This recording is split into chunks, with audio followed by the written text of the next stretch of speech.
God at my dog, bitches! This is Tom coming to you from Shanghai for another titillating Eurovision reaction video. And today I'm going to be reacting to Norway! The song is Spirit in the Sky and it's by Keiino. So, let's kiki!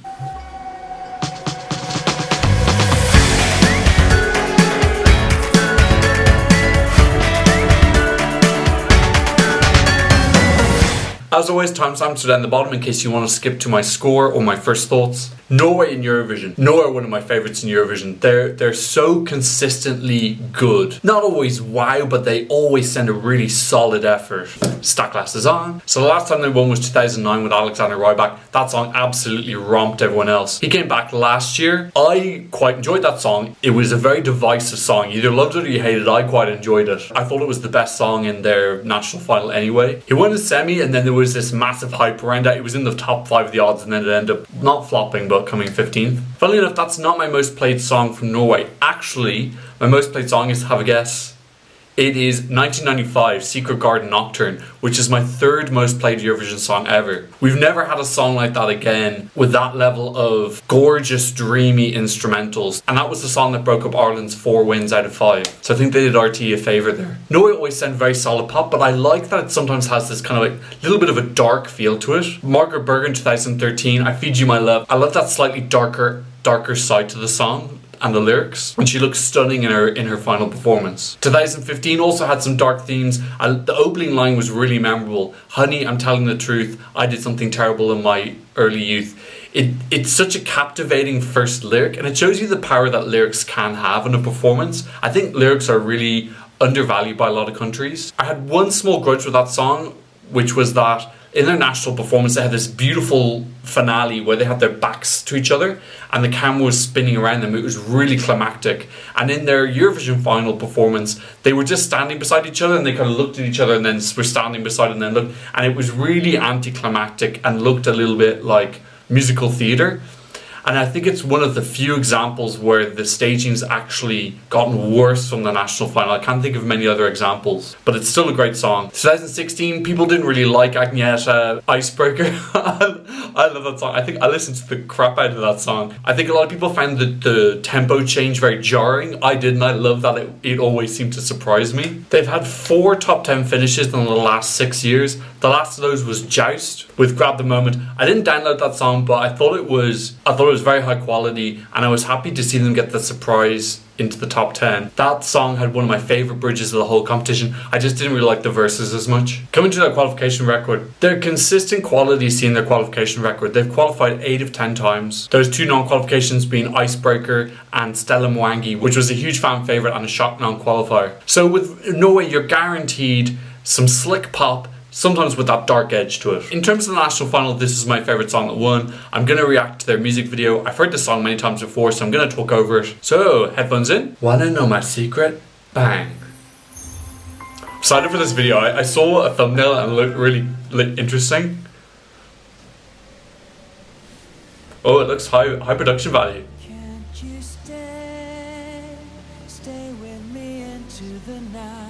I think this song has got a good start. It gets you interested quite quickly. Oh, he's frozen. Oh, they look a bit cold. She looks pissed off. Oh, I like it. Okay, there's gonna be a story going on.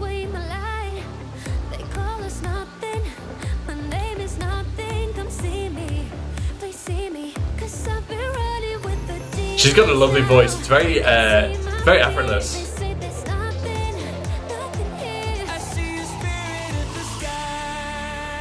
So it's a really solid pop bridge, like.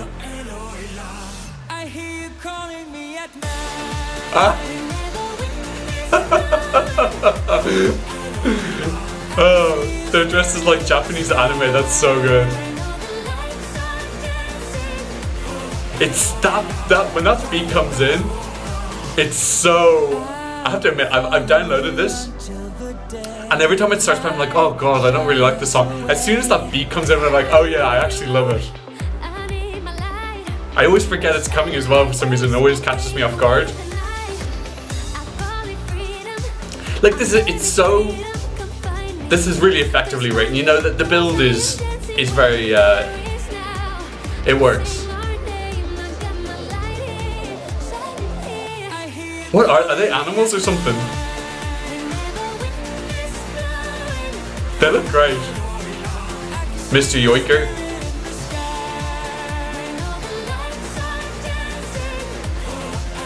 Oh, bit of instruments. Get that instrument in. It's weird. The voice is funny because you kind of expect like an old man to do it, and actually it's this like shaved head young man. It's slightly unusual. How come he doesn't have any ears going on?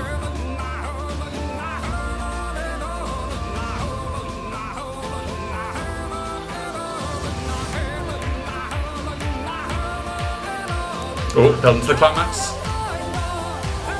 Oh, he's giving us Northern Lights, love it. You gotta get Northern Lights in if you're from Norway.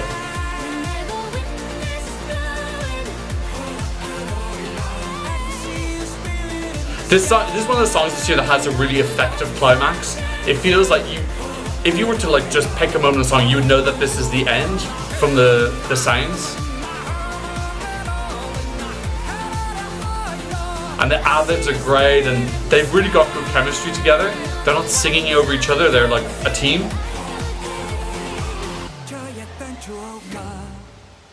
Headphones off, glasses off. Well, really kind of fun. I thought it was going to be a little bit wackier. I saw a thumbnail with them with the ears, so I thought there was going to be a little bit more like Japanese anime stuff, but I kind of like that. It's kind of fun. I actually wish they amped that up a little bit. This is such a delicious slice of pop. There's nothing groundbreaking in it, but everything it does really well. There's a really good climax. It's Eurovision by numbers, but it's done so perfectly that you kind of almost let it slide. It's like you need a song like this every year. This is like the Eurovision generic bop banger this year. You know, you have to have one every year because it brings the joy to the competition. The three of them are all great singers with kind of individual personalities, but they're not fighting against. I never feel at any point in the song that they're fighting or competing against each other. It feels like three artists who are working together and having fun. The climax is really great. I love when the beat really builds up and he's got his yoiking at the end and she's doing some nice ad-libs. They're all really, really good singers. You know, the vocals in the studio edit are obviously very good, but in the national performance I thought they were just as good. And they had some interesting stuff in the national final. I liked that initial camera angle where it had the three of them and the camera would turn and you would see someone dancing behind who was ever singing, like that was their spirit. I thought that was really slick and inexpensive. The song is undeniably a bit cheap sounding and a bit cheesy, but again, I don't think that that's a bad thing. I think there's a place for that every year. If the whole competition was full of that, you might get a bit sick of it, but this song is just, it's such a happy Eurobop. It's an uplifting and it's gonna be really fun to just dance to. If this makes the grand final, I hope it doesn't start off the show. I hope they put it later on because I feel like it's a real song that gets everyone's energy up like halfway through. The yoiking is great to hear. It gives it a bit of a cultural element. I don't think we've heard yoiking before. Obviously we have Jon Henrik Fjellgren in Melodifestivalen, but you know, he's never been successful in his 3 attempts to make it to the competition. I'm sure there's been yoiking before, but this is the most memorable. Well, it's the only one I remember. That's what's the most memorable. I feel very encouraged by the music video. It's quite simple. At the end of the day, they're saving their money for the final, which is great. But they've got some fun ideas in the little the little anime headbands. I think they're keeping the dancer behind each person. It makes sense. The 3 of them, you know, 3 dancers, each representing their spirit in the sky. I don't 100% get what the lyrics mean, but I think with this type of song, it's not too vital. You just want something a little bit fun and mystical that lends itself to some imagery in the background. So Spirit in the Sky, they can get away now with doing Northern Lights and maybe some like cool spirit animals, and it won't be completely random. It'll actually tie in with the bit of the lyric that's the most prominent. When this comes on, I never skip it, but I still don't search it out, and I think it does lack that extra depth that would make it more special. This song is very comforting, recognizable as a Eurovision song. It feels nostalgic, like an ode to Eurovision, but it doesn't have that new, modern, contemporary uniqueness, like for example that Malta has, that makes you want to listen to it over and over. It has to go one of the best pop drops this year. Love when that beat comes in at the first chorus. Coming to predictions, this is in the second semi-final, which is considered to be more difficult. It's in the second half, which is always an advantage. An interesting Eurovision stat, there's never been a year where more songs have qualified from the first half than the second half in Eurovision history. There's been a little bit of concern that they're in this grouping as a song that are quite high quality: Russia, Albania, Norway, Netherlands, North Macedonia, Azerbaijan, and some people are bringing up this stat that countries don't tend to qualify after each other. That's 6 countries in a row. Any of those 6 countries which I think will falter, I think it's Albania and North Macedonia. The greatest qualification streak we've had before is 7, so it's not impossible for 6 to qualify in a row, especially when you consider that these are all in the second half. 7 out of 9 qualifiers from the second half has actually happened several times. When you take in their late running order, fun, upbeat, banger niche that this is, and also their history. They've also got Denmark and Sweden. I know Ireland and the UK will respond to this type of song as well. This is the type of song that people watch Eurovision for. They want at least one of these, and I don't think this will disappoint from that aspect. So barring an absolute flop in terms of the staging, I think this is a pretty safe qualifier. Coming to my score, this is a quintessential Eurovision upbeat pop. You've got yoiking, a banging beat,